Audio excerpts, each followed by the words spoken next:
Hello guys, welcome back to channel. இந்த வீடியோவில் வந்து பார்த்திங்கன்னா நம்ம குரூப் அப்டேட் தான் பார்க்க போகிறோம். நம்ம ஃபேஸ்புக் பேஜையும் இன்ஸ்டா பேஜையும் மறக்காமல் ஃபாலோ பண்ணிக்கோங்க. லிங்க்கை நான் டிஸ்கிரிப்ஷனில் தரேன். ஃபேஸ்புக்கில் வந்து பார்த்திங்கன்னா யூடியூப்பில் போட முடியாத கோழியை பற்றின ஒரு சில வீடியோவெல்லாம் நான் ஃபேஸ்புக்கில் போடுறேன். மறக்காமல் ஃபாலோ பண்ணிக்கோங்க. இவங்க வந்து பார்த்திங்கன்னா முட்டை வச்சுட்டாங்க, ஆனால் ஒரு முட்டை தான் இருக்குது. இன்னொரு முட்டை என்ன ஆச்சுன்னு பார்த்தீங்கன்னா, வச்ச அன்றைக்கி அந்த முட்டையில் விரிசல் விட்டுருச்சு. அதனால் அந்த முட்டையை நான் தூக்கி போட்டேன். அதான் ஃபஸ்ட்டு முட்டை. இவங்க முட்டை வச்சதுக்கப்புறம் 2 முட்டையும் தூக்கி போடலான்னு தான் இருந்தேன். சரி, இந்த வாட்டி சிக்கு எடுக்க வேணாம் அப்படின்ட்டு. ஏன்னா போன டைம் வந்து பார்த்திங்கன்னா 3 சிக்கை காப்பாற்றினாங்க. 2 சிக்கு வந்து இவங்களோடது, இன்னொரு சிக்கு வந்து ஹை ஃப்ளையரோட சிக்கு. 3 சிக்கையும் காப்பாற்றினால இந்த டைம் சிக்கு எடுக்க வேணாம் அப்படின்ட்டு இருந்தேன். கடைசியில் ஒரு முட்டை விரிசல் விட்டுருச்சு, ஒரு முட்டை இருந்தது. அந்த முட்டையை நான் தூக்கி போட்டேன்னா எப்படி இருந்தாலும் அடுத்த முட்டையை உடனே வச்சுருவாங்க. சரி, ஒரு முட்டை தானே இருந்துட்டு போட்டோம், அதுக்கப்புறம் பார்த்துக்கலான்னு விட்டேன். என்கிட்ட டம்மி முட்டையும் இல்லை. டம்மி முட்டை இருந்ததுன்னா இந்த முட்டையை தூக்கி போட்டிருப்பேன். இதுக்கப்புறம் தான் டம்மி முட்டை வாங்கினோம். அந்த 3 விடையும் வெளியே வந்து 10 நாள் ஆகுது. பட்டணப்புறாவை நான் இன்னும் வெளியே பறக்க விட்டு பார்க்கல. வெடப்புறா இருக்கிற கேஜில் தான் விட்டு வச்சுருக்கேன். இதுக்கப்புறம் தான் ட்ரைனிங் கொடுக்கணும். அது கூட ஒரு சாதா விடையாக இருக்குது. இன்னொரு சாதா விடையை நான் சேல் பண்ணிட்டேன். இவங்ககிட்டேருந்து வந்து பார்த்திங்கன்னா இந்த டைமும் 2 சிக்கு வந்திருக்கு. போன டைமும் 2 சிக்கு வந்துச்சு. ஆனால் ஓரளவு சைஸ் இருக்கும்போது ஒரு சிக்கு இறந்துருச்சு. இன்னொரு சிக்கன் வந்து பார்த்திங்கன்னா சாக்லேட் ஒயிட் பேர்கிட்ட வச்சு எப்படியோ காப்பாற்றிட்டேன். வெளியே வந்து பறக்க ஆரம்பிச்சதுக்கப்புறம் அந்த விடையை நான் சேல் பண்ணிட்டேன். இந்த டைம் இவங்ககிட்ட இருந்து நான் ரொம்ப நாள் எதிர்பார்த்துட்டு இருந்த கலரில் சிக்கு வந்திருக்கு. என்ன கலர்னால் பியூர் பிளாக்கு, அப்புறம் சப்ஜா ஒயிட்டு. இது வரைக்கும் எந்த பேர்கிட்ட இருந்தும் பியூர் பிளாக்கில் சிக்கு வரல, சப்ஜா ஒயிட்லேயும் சிக்கு வரல. இவங்ககிட்ட இருந்து அதுவும் ரெண்டும் ஒரே டைமில் வந்திருக்கு, ஒரே பேட்சில். சப்ஜா ஒயிட்டில் சிக்கும், பியூர் பிளாக்கில் சிக்கும். இப்போ தான் பியூர் பிளாக்கில் நம்மக்கிட்ட புறா இல்லைன்ட்டு நான் கர்னையில் வாங்கி செட் பண்ணேன். கடைசியில் நம்மக்கிட்ட சாதாலே வந்துடுச்சு. அதே போல் போன டைம் வந்து ஒரு பேர்கிட்ட இருந்து சப்ஜாவில் மண்டை வெள்ளை ரக்க வெள்ளை வந்துச்சு. அதுக்கப்புறம் அதை நான் சேல் பண்ணிட்டேன். எனக்கு தேவை வந்து சப்ஜா ஒயிட்டு தான். அதனால் அதை கொடுத்துட்டேன். அதை வச்சுக்கலான்னு பார்த்தேன். சரி, எதுக்கு இவ்வளோ புறான்ட்டு நான் கொடுத்துட்டேன். கடைசியில் நான் நினச்ச மாதிரி சப்ஜா ஒயிட்டில் ஒரு சிக்கு வந்துச்சு. சொல்லப்போனால் இந்த ஒரு சிக்கு இறக்க வேண்டியது.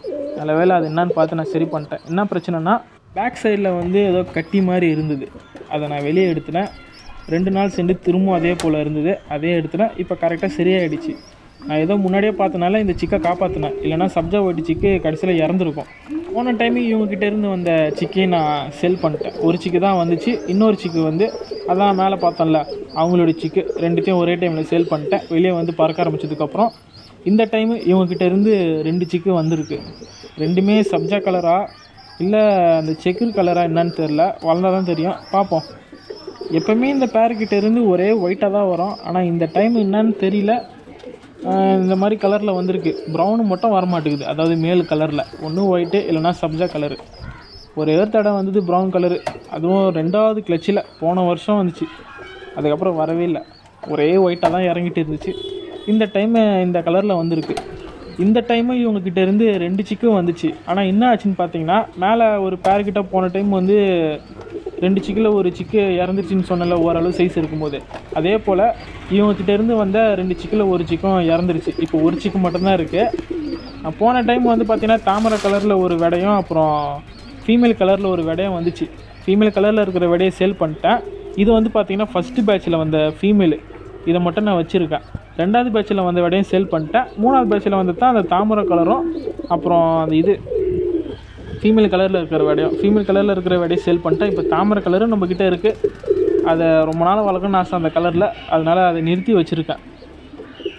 இந்த சிக்கு வந்து பார்த்திங்கன்னா கழுத்துலேயும் அப்புறம் தலையிலையும் ப்ரௌன் கலரில் இருக்குது. உடம்பு ஃபுல்லாக ஒயிட்டில் இருக்குது. ஒரு 5 வருஷத்துக்கு முன்னாடி தாமரை கலரில் புறா வளர்த்துருக்கேன். அதுக்கப்புறம் வளர்க்கல. என்கிட்ட தாமரை கலரில் சிக்கு வரணுன்ட்டு நான் ஆசைப்பட்டுருந்தேன். அதே போல் வந்துருச்சு. அதனால் அதை மட்டும் வச்சுருக்கேன். இந்த ஃபீமேல் தான் வந்து பார்த்திங்கன்னா அவங்களுக்கு ஃபஸ்ட்டு பேட்சில் வந்த ஃபீமேலு.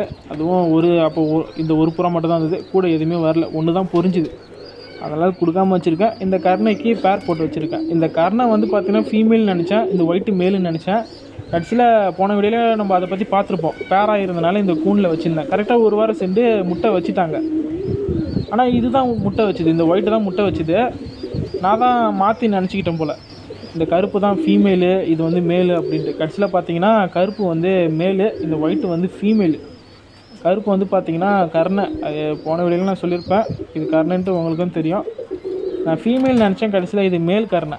சரி, கொஞ்சம் நாளைக்கு பேராக இருக்கட்டும். அதுக்கப்புறம் இந்த கர்ணைக்கு வேறு ஃபீமேல் வாங்கிட்டு வந்து பேர் போடலாம் அப்படின்ட்டு விட்டேன். நல்ல வேலை.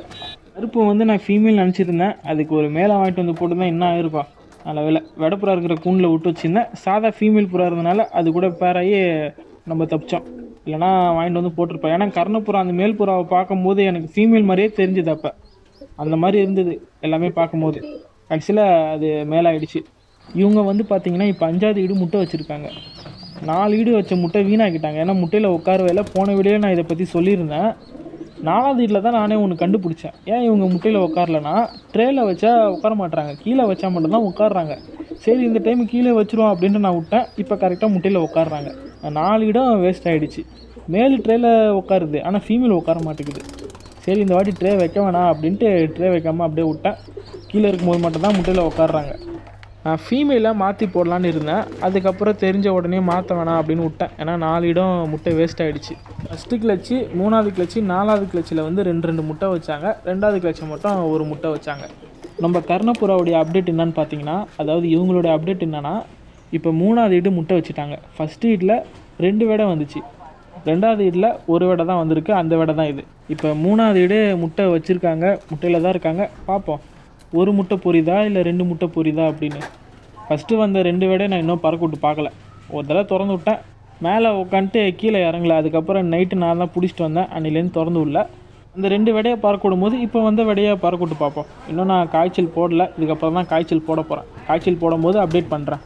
அதாவது ட்ரைனிங் அது கூட சேர்த்து பட்டணப்புறாவே ட்ரைனிங் பண்ண போகிறேன்.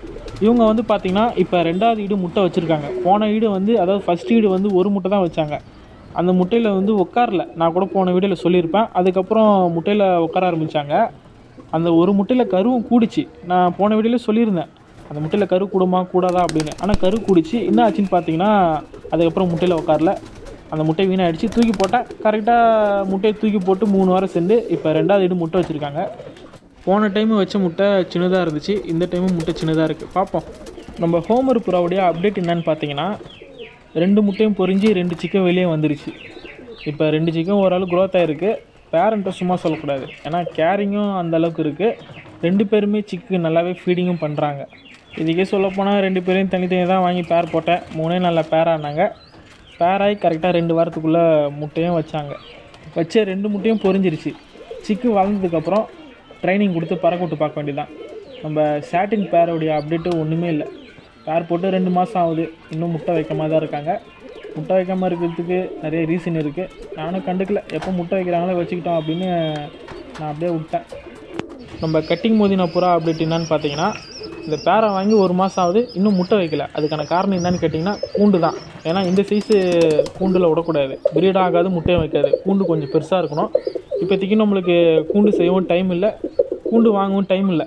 சரி பொறுமையாக பார்த்துக்கலாம் அப்படின்ட்டு நான் அப்படியே விட்டேன். இதுக்கப்புறம் தான் இவங்களை ப்ரீட் பண்ணி சிக்கன் எடுக்கணும். புதுசாக நம்ம இடத்துக்கு வந்து பார்த்திங்கன்னா இவங்க 2 பேர் வந்திருக்காங்க. யாருன்னா பியூட்டி ஹோமர். சொல்லப்போனால் நம்மளுடைய புறா கிடையாது, நம்ம அண்ணன் ஒருத்தருது. அவர் வெளியூரில் இருக்கார். அவர் வந்ததுக்கப்புறம் இவங்களை வந்து எடுத்துகிட்டு போயிடுவார். அது வரைக்கும் என்கிட்ட தான் இருக்கும். நான் பியூட்டி ஹோமரை செட் பண்ண வேணாம்னு நினச்சேன். ஆனால் இவங்களை பார்த்ததுக்கப்புறம் பியூட்டி ஹோமரில் ஒரு பேரை செட் பண்ணோம் அப்படின்னு தோண்டுது. அது ஏன்னு தெரில. பார்ப்போம். நம்மக்கிட்ட ரீசெண்டாக வந்த சாதா வேடையெல்லாம் சேல் பண்ணிட்டேன். இப்போ 3 நாளாக தான் இருக்கும். இதுக்கப்புறம் வர வேடையை சேல் பண்ணுறேன். கலர் கோசம்லாம் வச்சுருக்க மாட்டேன். ஏன்னா இதுக்கப்புறம் வந்து பார்த்திங்கன்னா கர்ணப்புறா, ஹோமரு, பட்டணப்புறா இதை தான் செட் பண்ண போகிறேன். அதுவும் வெளியிருந்து வாங்கிலாம் இல்லை, நம்மளே உற்பத்தி பண்ணி தான். சாதா புறா எப்படி உற்பத்தி பண்ணி இவ்வளோ வர வச்சனோ அதே போல் தான். என்ன அதுக்கு டைம் ஆகும், ஒன்றும் பிரச்சனை இல்லை. இன்னும் நம்மக்கிட்ட கர்ண வேடை 2 இருக்குது. இப்போ 3வது வந்திருக்கு. அப்புறம் பட்டண வேடை 1 இருக்குது. ஹோமரு வேடை இன்னும் 1 மாதத்துக்குள்ளே வந்துடும். அது எல்லாத்தையும் பறக்கூட்டு பார்க்கணும். பெரிய புறாவே நான் பறக்கூட்டு பார்க்கல. மேலே உட்காரம் கீழே வரும், அவ்வளோதான். இன்னும் ரவுண்ட்ஸ் அந்த அளவுக்கு போகல. எப்பயாவது தான் போவோம். நான் சொல்கிறது சாதாவை இல்லை, கர்ணையை. சாதாவை எதுக்கு கொடுக்குறேன்னா, கர்ணை இருக்கும்போது சாதாவை பறக்க முடியாது. ஏன்னா சாதா பறந்துட்டு பட்டுன்னு கீழே இறங்கிடும். அது கூட கர்ணம் ஹோமர் பட்டலாம் பறந்துச்சுன்னா அப்புறம் டைமிங் கொடுக்காது, வேஸ்ட்டு தான். அதனால தான் வர சாதா வேடையெல்லாம் கொடுக்குறேன். அடுத்த வீடியோ வர வரைக்கும் வெயிட் பண்ணுங்கள்.